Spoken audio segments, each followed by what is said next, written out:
নমস্কার, আমার নাম শ্বেতা মুখার্জি। আমি পেশায় একজন কাউন্সেলিং সাইকোলজিস্ট। আমি আজকে কথা বলবো আমাদের ইনস্টিটিউশন এভলিউশন গাইডেন্স একাডেমির সম্বন্ধে। বিগত 10 বছরে আমরা প্রায় 2 লাখেরও বেশি ছাত্রছাত্রীকে কেরিয়ার কাউন্সেলিংয়ের মাধ্যমে উপযুক্ত ভবিষ্যৎ নির্বাচনে সাহায্য করেছি। আমি আজকে কথা বলবো BTech in cyber CSE cyber security সম্বন্ধে। এটি একটি 4 বছরের আন্ডার গ্র্যাজুয়েট প্রোগ্রাম, যেখানে computer system, network, data and digital attacks এই সমস্ত বিষয়ের ওপর জোর দেওয়া হয়। কোর্সটির এলিজিবিলিটি ক্রাইটেরিয়া হলো ক্যান্ডিডেটকে অবশ্যই 10+2 এর বোর্ড এক্সাম পাস করতে হবে এবং সেই এক্সামটিতে 50% মার্কস রাখতে হবে এবং ফিজিক্স, কেমিস্ট্রি, ম্যাথামেটিক্স এবং কম্পিউটার সায়েন্সের মতো সাবজেক্টগুলি তার সাবজেক্ট কম্বিনেশনে রাখতে হবে।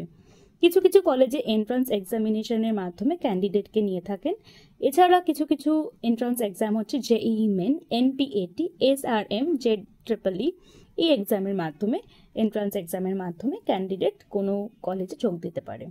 চলুন জেনে নিয়ে জব রোল কী কী। সিকিউরিটি কনসালটেন্ট, এথিক্যাল হ্যাকার বা penetration tester, cyber security analyst, network security engineer, information security manager, security architect, incident responder এই কোর্সগুলিতে ক্যান্ডিডেট যোগদান করতে পারে।